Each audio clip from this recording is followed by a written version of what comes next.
e falou isso com ele. Falou assim: olha, e agora, o que acontece? A dívida não é do seu pai mais, a dívida é de você e da sua irmã, porque as escrituras estão no nome de vocês. E vai tudo para o leilão, vocês vão perder o lugar de morar. Se o seu pai não pagar a dívida, que eram duas pessoas diferentes, mas como o inimigo é muito sujo, os dois credores lá, eles juntaram os processos, irmãos. Aí, em menos de 15 dias, ia ter um leilão e a gente perderia as nossas casas. A gente ficaria sem lugar para morar. A gente conversou com a funcionária casa, ela foi lá, mas passou de mim. Eles viram o estado que meu pai estava. Meu pai estava falando até em suicidar. Mas sabe, irmãos, tudo acontece por permissão de Deus. Eu creio e vejo o agir de Deus nisso tudo. Porque tudo isso chegou, sabe, a acontecer por caminhos que meu pai escolheu, né, que não era da vontade de Deus. Mas aí, infelizmente, acabou nos arrastando, né? Aí nós ficamos desesperados. E o meu irmão, infelizmente, ele é muito estourado, ele não tem muita sabedoria. Ele falou assim: eu não consigo resolver isso não. Pessoal, eu vou tomar a frente de procurar os advogados de ambos credores, para que a gente veja o que pode fazer. E eu fui, irmãos, né? Eu me revesti das armaduras do Senhor, orei, e eu e minha mãe de lá para cá, irmãos, tem sido só luta, só oração, oração, oração, jejum, propósito. E fui, né, nos advogados, e a dívida de um era 55 mil e o de outro era 40 e poucos mil. E olhando aos olhos humanos, né, um dinheiro que pra gente, a gente não tem, né, para poder pagar, para quitar essas dívidas. Aí eu e minha mãe começamos, né, a ficar desesperadas. Noite sem dormir, sem comer, muito choro, mas crendo no Senhor. E Deus, Ele iria fazer algo, né, Ele intervir com o milagre dele na nossa vida. E eu falava com o Senhor, eu não aceito Satanás me envergonhar minha família, de nós perdermos a nossa casa por causa de dívidas que nem foram nossas. E minha mãe orando, fazendo os propósitos dela, eu com os meus, para a honra e glória do Senhor, né? A gente conseguiu, Deus conseguiu fazer com que a gente resolvesse essa situação.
Aí o Espírito Santo veio na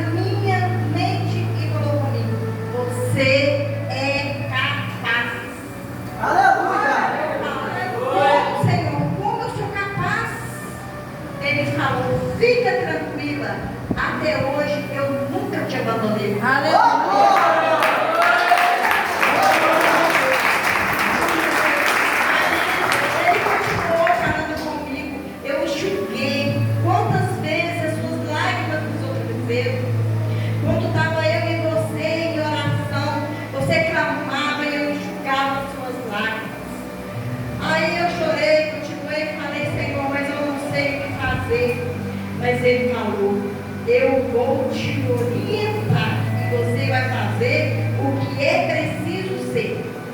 No outro dia, desci para a casa dela e falei com ela: filha, vai lá, acerta essas dívidas, tira essa dívida do nome do seu pai, faz uma nota promissória e assina que eu assumo a dívida. Então o que eu pensei? O pastor Ademir foi lá, ungiu a caminhonete para a gente vender, mas não foi da vontade do Senhor, porque nós também oramos e não vendemos. Então eu fui, falei muito com o Senhor, falei: já que eu sou capaz, Senhor, eu vou continuar.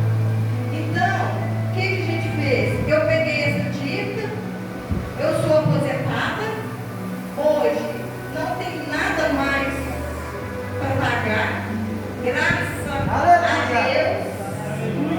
Porque, irmãos, quando você estiver com uma dívida muito grande, vai para o joelho, vai para o jejum.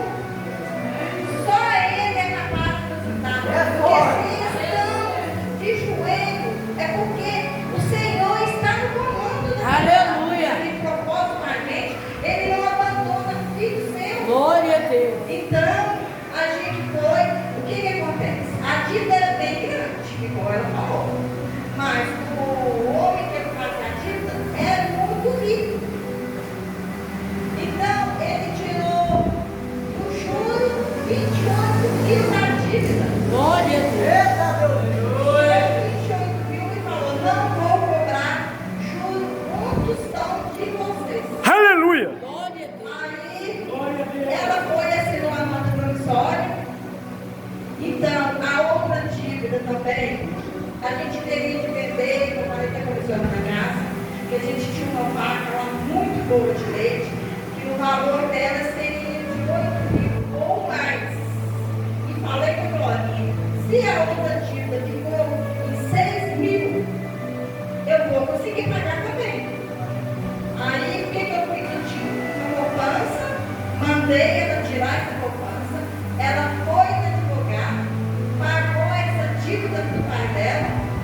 Então, hoje, aí eu cheguei perto dele e falei com ele: a caminhonete não é sua, a caminhonete é minha, porque eu vou pagar essa dívida. Glória a Deus!